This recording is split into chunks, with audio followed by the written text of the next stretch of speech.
अस्सलामुअलैकुम। उम्मीद करता हूँ आप सब खैरियत से होंगे। मुझसे ना काफ़ी सारे इंजीनियर मोहम्मद रमज़ा साहब के जो स्टूडेंट्स हैं वो पूछते रहते हैं कि हैदर भाई, इंजीनियर मोहम्मद रमज़ा साहब जेल में अकेले होंगे, वो क्या करते होंगे, उनका टाइम जाओ कैसे गुजरता होगा। कुछ तो ऐसे हैं कि जो बात करते करते आप समझ लें कि इमोशनल हो जाते हैं इंजीनियर साहब के आवाज़ से। यानी कि जाहिर सी बात है, स्टूडेंट्स अली भाई से जब मोहब्बत करते हैं तो उनके ऊपर कोई परेशानी आई है तो वो इस बात से परेशान है। ठीक है, तो मेरे भाइयों बहनों, मैं आपको बता दूं कि इंजीनियर मोहम्मद रमज़ा साहब का जो जेल का टाइम है, जो जेल का वक्त है, उन्होंने उसको बेहतरीन बना दिया है। यानी कि ऐसे नहीं कि इंजीनियर मोहम्मद रमज़ा साहब को जेल के अंदर जाओ बड़ा VIP जाओ प्रोटोकॉल दिया जा रहा है, बड़ी B क्लास जाओ दी गई है, ऐसा कुछ भी नहीं है। इंजीनियर मोहम्मद रमज़ा साहब को जेल में आम कैदियों की तरह ही ट्रीट किया जा रहा है। लेकिन इंजीनियर मोहम्मद रमज़ा साहब ने अपने इस वक्त को बेहतरीन ऐसे बनाया कि उन्होंने तफसीर जो है ना वो इस वास्ते जेल में मंगवा ली।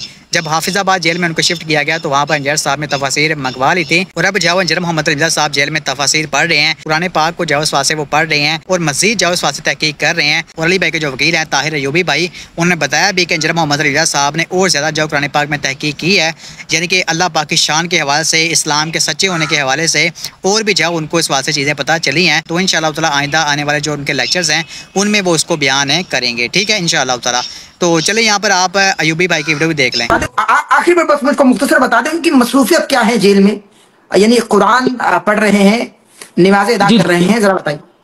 जी जी, कुरान की तफसीर उन्होंने पहले ही मंगवा ली थी जब वो हाफिजाबाद में थे। वहाँ पर उन्होंने तो वही अपनी जेल में वो तमाम चीज़ें अपने साथ लेके थे और वहीं पर वो तफसीर पे और इसी पे सारा वक्त गुजार रहे हैं। और मुझे बता रहे थे कि मैंने कुछ ऐसे लफ्ज़ जो है उन पे रिसर्च की है। कुरान को कई दफ़ा उन्होंने ख़त्म किया तफसीर के साथ, और कह रहे थे कि मेरे लिए बड़ा कीमती वक्त है कि मैंने इसमें काफ़ी चीज़ें स्टडी की हैं जो कि शायद मुझे पहले मौका ना मिलता अगर मैं इस तरह से एक लंबे अरसे तक जेल में मुझे वक्त ना मिलता।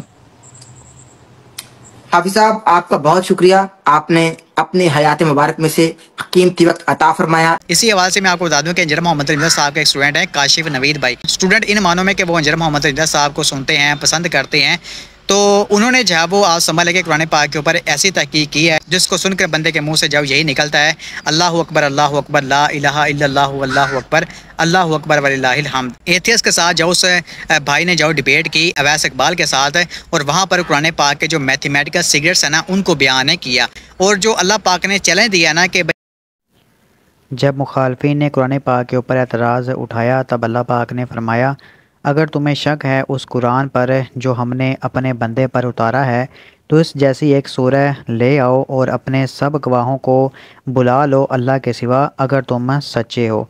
तो ये अल्लाह पाक ने चैलेंज किया कि भाई एक सूरह जाओ बनाकर ले आओ अगर तुम सच्चे हो ना इस वाले से। इस चैलेंज को मेरे भाइयों बहनों कोई भी पूरा नहीं कर सकता, जितने मुखालफिन हैं वो कोई जाओ इस वाले नहीं कर सकते। और मैं आपको बता दूं कि अल्हम्दुलिल्लाह कुरान पाक के जो मैथमेटिकल सीक्रेट्स है ना उनको जब आप देखेंगे, उनको आप समझेंगे, तो फिर आपका जाओ इस्लाम के ऊपर, अल्लाह पाक के ऊपर, अल्लाह के नबी के ऊपर और ज़्यादा जाओ ईमान इस वाले से बढ़ जाएगा अल्हम्दुलिल्लाह। तो अली भाई के जो स्टूडेंट हैं उन्होंने तहकीक की है